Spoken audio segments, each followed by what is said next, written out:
안녕하세요. 영국점성학 강성원입니다. 한 달 전에 미국과 이란 전쟁을 이야기하면서 이런 말을 했습니다. 금성과 목성이 만나는 시기라 전쟁을 멈출 길은 열리지만 토성과 화성이 도와주지 않아서 약속이 유지되기 어려울 수도 있다고 했습니다. 실제로 임시 휴전이 있었고 협상도 이어졌지만 합의는 지켜지지 않았고 다시 교전이 시작됐습니다.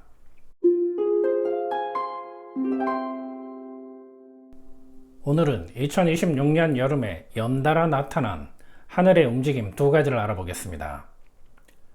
하나는 화성이 알골과 알데바란 두 별을 지나간 일입니다. 다른 하나는 사자 자리의 목성과 물병 자리의 명왕성이 서로 대립하는 일입니다.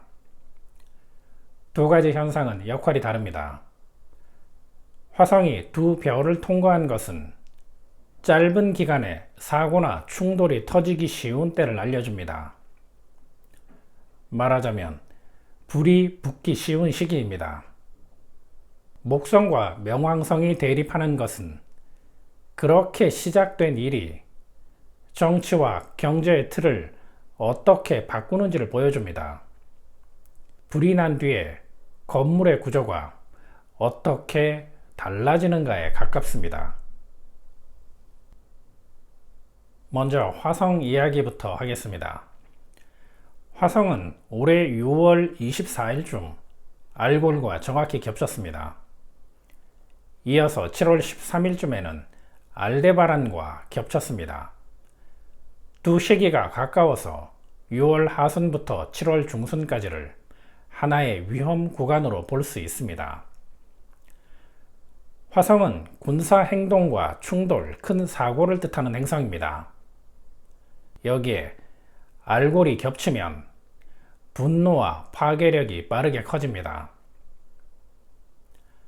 알데바란이 겹치면 그 힘이 군사적인 행동으로 나타나기 쉽습니다. 과거에도 비슷한 일이 있었습니다.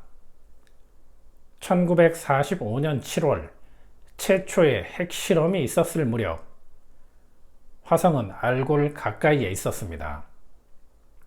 같은 해 8월 히로시마에 원자폭탄이 떨어질 무렵에는 알데바란 가까이에 있었습니다. 2024년 트럼프 암살 미수 사건 때도 화성은 알골 근처였습니다. 올해는 화성이 알골과 만난 6월 하순에 베네수엘라에서 큰 지진이 잇따랐습니다. 알데바란과 만난 7월 중순에는 미국과 이란의 교전이 다시 커졌습니다. 같은 시기에 러시아 우크라이나 전쟁, 국제 유가, 세계 주식 시장도 크게 흔들렸습니다. 여기서 한 가지는 분명히 짚고 넘어가겠습니다. 화성이 이 두 별을 지날 때마다 전쟁이나 재난이 일어나는 것은 아닙니다. 지난 사례를 찾아보면 아무 일 없이 조용히 지나간 때도 있었고 오히려 주가가 오른 때도 있었습니다. 이 움직임 하나만으로 사건을 단정할 수는 없습니다. 그 나라의 건국 차트와 그 해의 흐름을 보는 인그레스 차트, 그리고 토성과 목성, 천왕성과 해왕성의 움직임까지 함께 겹쳐야 현실이 됩니다. 비슷한 구간이 2028년에 다시 옵니다. 그해 5월 말부터 6월 말까지는 전쟁의 위험, 대형 재난, 금융시장의 변동성이 있을 수 있습니다.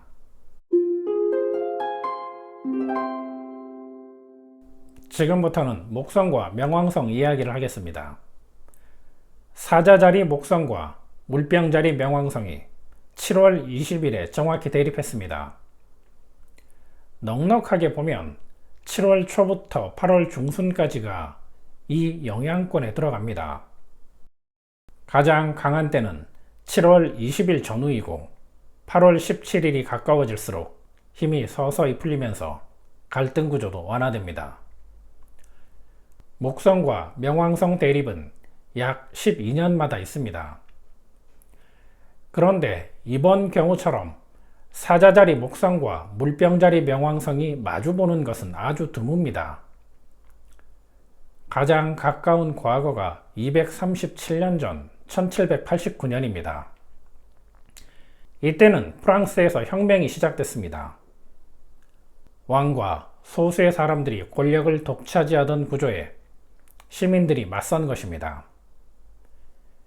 같은 해 9월 미국에서는 재무부가 만들어졌습니다.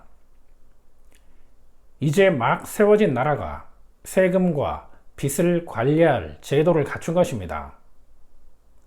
두 사건은 다른 모습이지만 속을 들여다보면 사건의 의미는 비슷합니다. 기존의 권력과 새로운 요구가 부딪혔고 그 결과 나라의 정치와 재정의 틀이 다시 짜였습니다. 이번 미국과 이란의 전쟁도 승패만으로는 설명이 되지 않습니다. 이란과 후티 반군이 노리는 것은 전쟁에서 이기는 것보다 해협을 지나는 조건을 자기들이 정하는 것입니다. 힘의 형태를 바꾸려는 시도입니다. 8월 중순에 전쟁 동력은 힘을 잃을 것입니다. 다만 이것이 전쟁의 끝은 아닙니다. 2027년 가을에 중동의 긴장을 다시 키울 계기일식이 기다리고 있습니다. 투자 이야기도 잠깐 하겠습니다. 목성과 명왕성이 마주보는 동안에는 시장의 기대가 한껏 부풀었다가 짧은 시간에 반대로 꺾이는 일이 잦습니다.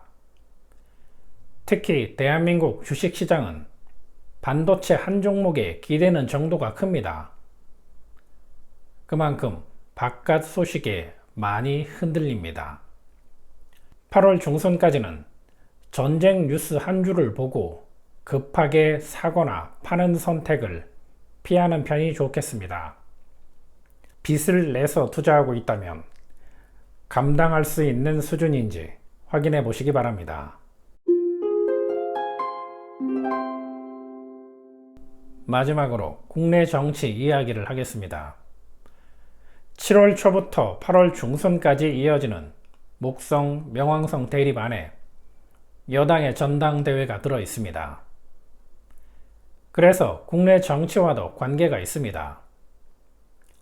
사자자리 목성은 한 사람에게 힘이 모이는 자리입니다.